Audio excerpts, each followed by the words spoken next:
सोना घर में पिटैलिए तोहरे चक्कर मेरे पगला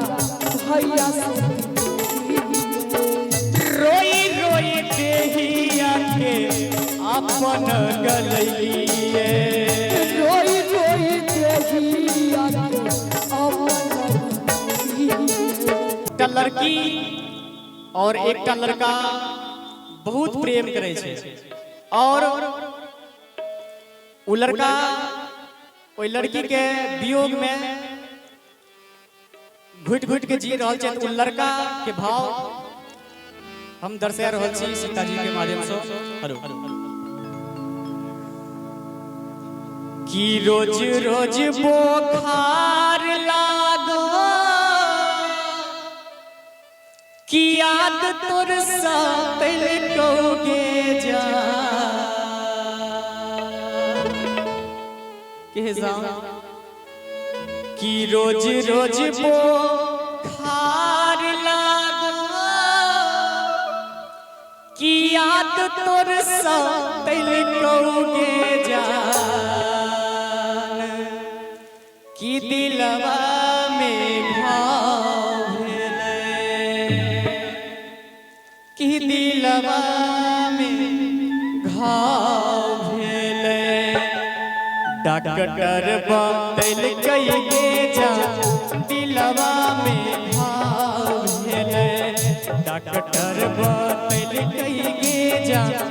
दिलवा में घाव भेलै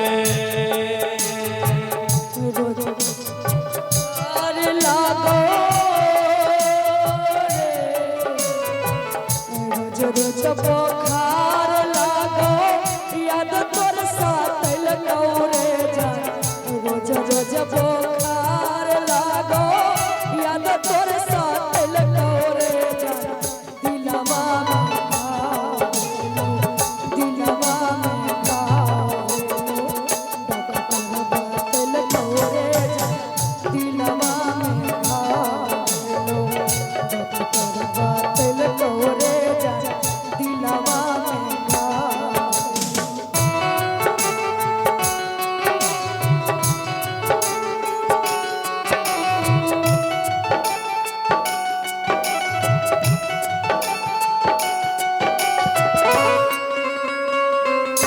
आए हैं क्या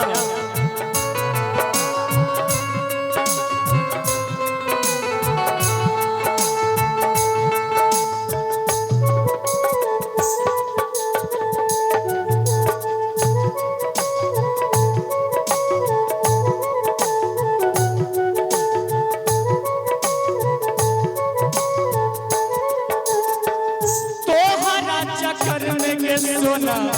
घर में पिटैलिए तोहरे चक्कर मेरे पगला भैया से रोई रोई देहिया के अपन गलैलिए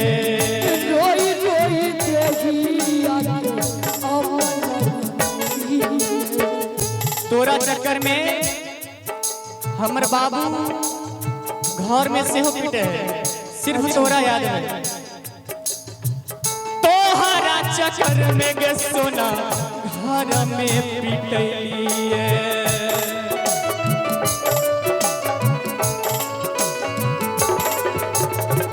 रोई रोई देहिया के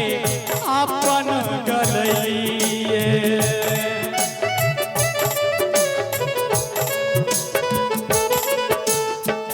तोहरे चक्कर मेरे पगला भैया से पिटली रोई रोई के रे जानू दिल के गमली छोड़ के तू हमरा गइले कोनवा नहीं हमरा कइले छोड़ के तू हमरा गइला फोनवा ना हमरा गइला छोड़ के तू हमरा गइले कोनवा नहीं हमरा कइले दिलवा में घाव भेलै दिलवा में घाव भेलै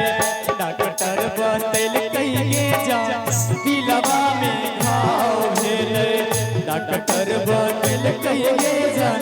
दिलवा में घाव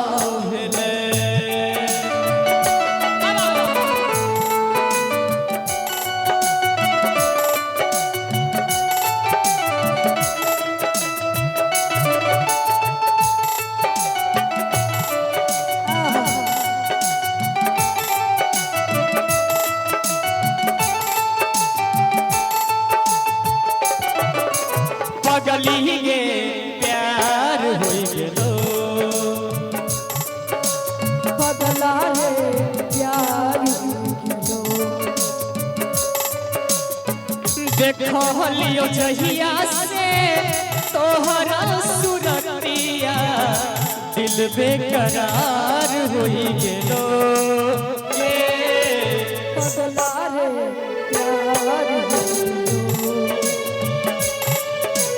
पगला रे प्यार होई गेलो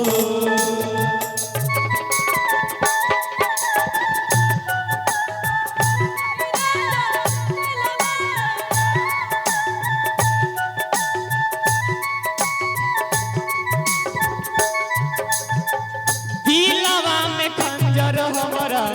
मारले के सोनवा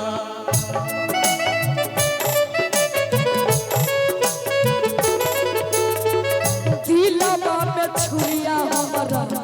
मरल हम नहीं जानलियो हमरा दे दे भी साजा हम नहीं जानलियो रे जान दे तू दिल में हाँ एहन खंजर मारली दिलवा में खंजर हमरा मार ले के सोनवा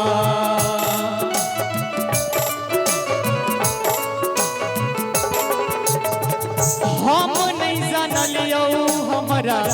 दे दे भी साजा